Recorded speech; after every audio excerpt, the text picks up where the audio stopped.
Hi all, welcome back to our channel vlogs by Abhi. இந்த வீடியோவில் weekend vlog தான் பார்க்க போகிறோம். ஃப்ரைடே நைட் நல்லா மழை பெஞ்சுது. ஸோ சாட்டர்டே மார்னிங் கிளைமேட் ரொம்ப சூப்பராக இருந்துச்சு.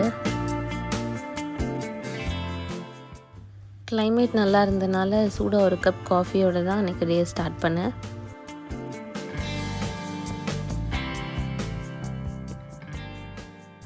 ஸோ சாட்டர்டே வீட்டுக்கு கெஸ்ட் வந்திருந்தாங்க. அதனால் மார்னிங் பிரேக்ஃபாஸ்ட் வெண்பொங்கலும் தேங்காய் சட்னியும் தான் பண்ணேன். பொங்கல் பண்ணுறதுக்கு ஃபஸ்ட்டு அரிசியும் பருப்பையும் 1/2 அன் ஹவர் ஊற வச்சுக்கோங்க. நான் 2 அலாக்கு அரிசியும் 3/4 அலாக்கு பருப்பும் எடுத்திருக்கேன். ரெண்டையும் நல்லா வாஷ் பண்ணிவிட்டு ஒரு 1/2 அன் ஹவர் ஊற வச்சுக்கோங்க. 1/2 அன் ஹவர் ஊற வைக்கிறது எதுக்குன்னா பொங்கல் சீக்கிரம் குழஞ்சி வரும், அதனால தான். நெக்ஸ்ட்டு ஹோட்டல் ஸ்டைல் தேங்காய் சட்னி எப்படி பண்ணுறதுன்னு பார்க்கலாம் வாங்க. இந்த தேங்காய் சட்னியில் நான் ஆட் பண்ணியிருக்க இன்க்ரீடியன்ட்ஸை உங்கள் தேவைக்கு ஏற்ற மாதிரி நீங்கள் கூடவோ இல்லை கம்மியாகவோ ஆட் பண்ணிக்கலாம். சட்னி ப்ரிப்பேர் பண்ணுறதுக்கு 1 கப் தேங்காய், கொஞ்சம் இஞ்சி, 2 பல் பூண்டு, 3 சின்ன வெங்காயம், கொஞ்சம் பச்சை மிளகாய், கொஞ்சம் கொத்தமல்லி, பொட்டுக்கடலை, கொஞ்சம் காய்ச்சின பால் இல்லை காய்ச்சாத பால் எதுனாலும் நீங்கள் ஆட் பண்ணிக்கலாம். அதுக்கப்புறம் தேவையான அளவு உப்பு போட்டு ஃபஸ்ட்டு தண்ணி ஊற்றாமல் கொரகொரப்பாக அரைச்சிக்கோங்க.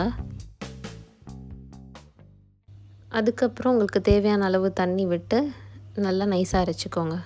ஸோ தாளிப்புக்கு ஒரு பேனில் ஆயில் ஊற்றிட்டு கடுகு உளுந்தம்பருப்பு, கருவேப்பிலை, பெருங்காயம் இது 3 போட்டு தாளித்து இறக்குனா ஹோட்டல் ஸ்டைல் தேங்காய் சட்னி ரெடி.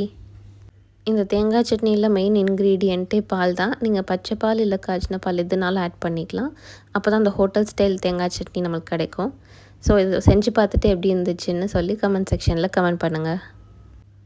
நெக்ஸ்ட் நம்ம 1/2 அன் ஹவர் ஊற வச்சுருந்த அரிசியும் பருப்பையும் தண்ணியை வடிகட்டிட்டு ஒரு குக்கரில் ஆட் பண்ணிக்கோங்க. நீங்கள் எந்த கப்பில் இல்லை அலாக்கில் அரிசி பருப்பையும் அளந்து போட்டிங்களோ அதே கப்பில் தான் நீங்கள் தண்ணியும் மெஷர் பண்ணி ஊற்றணும். நான் அரிசியும் பருப்பும் சேர்ந்து 3/4 கப் எடுத்திருக்கேன். அதுக்கு 5 அலாக்கு தண்ணி ஊற்றுறேன்.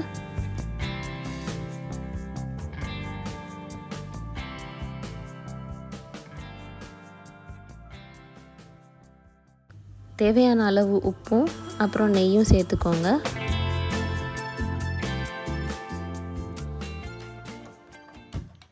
சேர்த்துட்டு குக்கரை மூடிட்டு ஸ்டவ்வை மீடியம் ஃப்ளேமில் வச்சு ஒரு 3 விசில் வந்தோடனையும் ஸ்டவ் ஆஃப் பண்ணிவிடுங்க. ஸ்டவ் ஆஃப் பண்ணிவிட்டு ப்ரெஷர் போகிற வரைக்கும் வெயிட் பண்ணுங்கள்.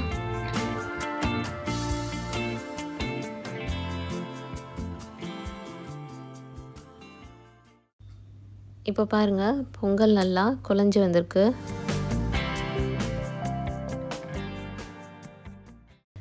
ஃபைனலி தாளிப்பு அதில் போட்டு நல்லா மிக்ஸ் பண்ணி விடுங்க.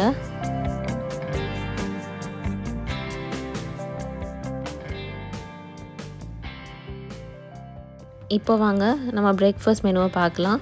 வெண்பொங்கல், வடை, தேங்காய் சட்னி, சாம்பார். ஒரு டிஸ்க்ளைமர் சொல்லிக்கிறேன், வடையும் சாம்பாரும் ஹோட்டலில் வாங்கினது, நம்ம செஞ்சது பொங்கலும் தேங்காய் சட்னியும் தான்.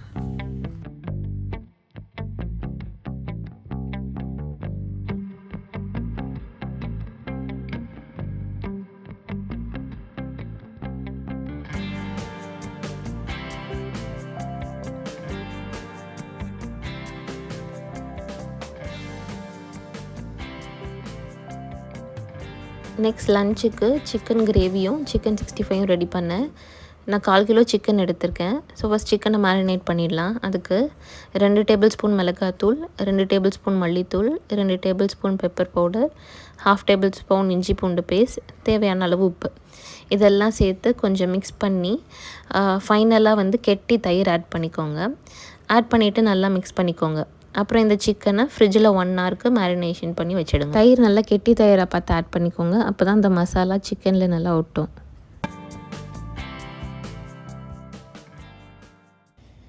இப்போது சிக்கன் கிரேவி பண்ணிடலாம். அதுக்கு ஒரு பேனில் 2 டேபிள் ஸ்பூன் ஆயில் ஆட் பண்ணிவிட்டு பிரியாணி இலை, கல்பாசி, கிராம்பு, நட்சத்திரப்பூ, பட்டை இதெல்லாம் சேர்த்துட்டு நல்லா பொரிய விடுங்க. இப்போ இதில் 2 பெரிய வெங்காயம் பொடியாக நறுக்குனது சேர்த்து நல்லா வதக்கி விட்டுக்கோங்க. மீடியம் சைஸ் வெங்காயம்னா 3 ஆட் பண்ணிக்கோங்க. பெரிய வெங்காயம்னா 2 ஆட் பண்ணிக்கோங்க.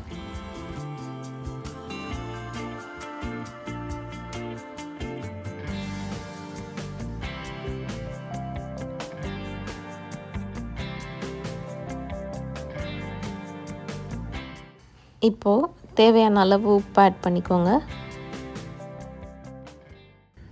அப்புறம் ஒரு காஞ்ச மிளகாய் சேர்த்து மூடி போட்டு மூடி வெங்காயத்தை நல்லா வதங்க விட்டுக்கோங்க.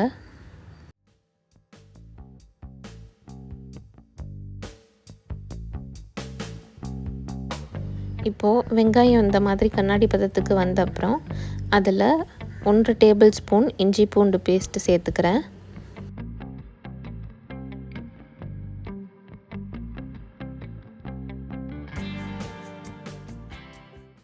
இஞ்சி பூண்டு பேஸ்ட் சேர்த்த அப்புறம் அந்த பச்சை வாசம் போகிற வரைக்கும் வதக்கி விட்டுக்கோங்க.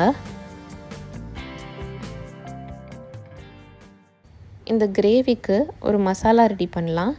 அதுக்கு பேனில் 5 டேபிள் ஸ்பூன் முழு மல்லி, 2 பிரியாணி இலை, 2 நட்சத்திரப்பூ, 3 கல்பாசி, 2 ஜாதிபத்திரி, 3 கிராம்பு, 2 பட்டை இதெல்லாம் சேர்த்து வறுத்து விட்டுக்கோங்க.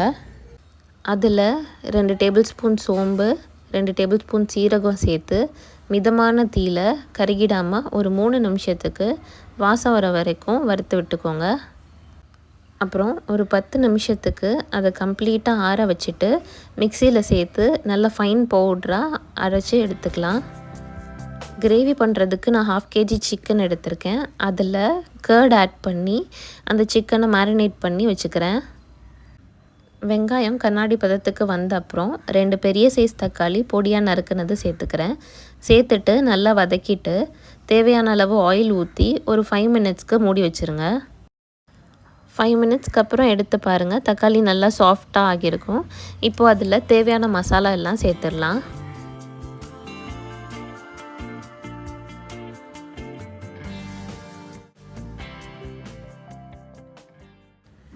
ஒரு டீஸ்பூன் மஞ்சள்தூள், 2 டேபிள் ஸ்பூன் மல்லித்தூள், 1/2 டேபிள் ஸ்பூன் மிளகாய்த்தூள், 2 டேபிள் ஸ்பூன் நம்ம அரைச்சி வச்ச கரம் மசாலா சேர்த்து நல்லா மிக்ஸ் பண்ணி பச்சை வாசம் போகிற வரைக்கும் மீடியம் ஃப்ளேமில் வச்சுருங்க.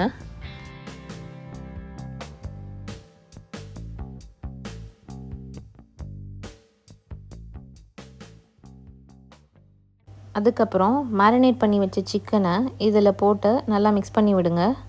நான் ஏன் சிக்கனை ஒரு 20 மினிட்ஸ் கர்டில் போட்டு மேரினேட் பண்ணி வச்சுருந்தேன்னா நம்ம சிக்கன் வெந்து வரப்போ இன்னும் கொஞ்சம் சாஃப்டாக ஜூஸியாகவும் இருக்கும். இப்போது தண்ணி எதுவும் ஊற்றாமல் மூடி போட்டு மூடி ஒரு 5 மினிட்ஸ்க்கு விட்டுருங்க.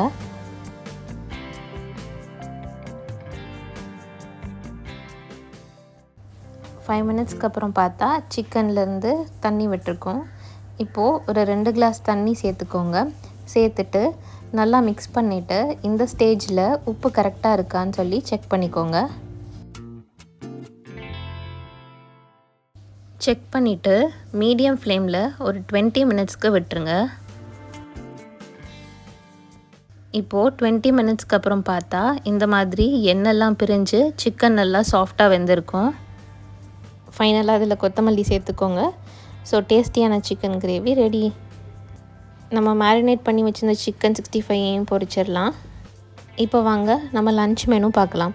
White rice, chicken biryani, chicken gravy, chicken 65, மிளகு ரசம். நீங்களும் இந்த ரெசிபியை ட்ரை பண்ணி பார்த்துட்டு எப்படி இருந்துச்சுன்னு சொல்லுங்கள். ஸோ இது என்னோட get ready with me shorts தான்.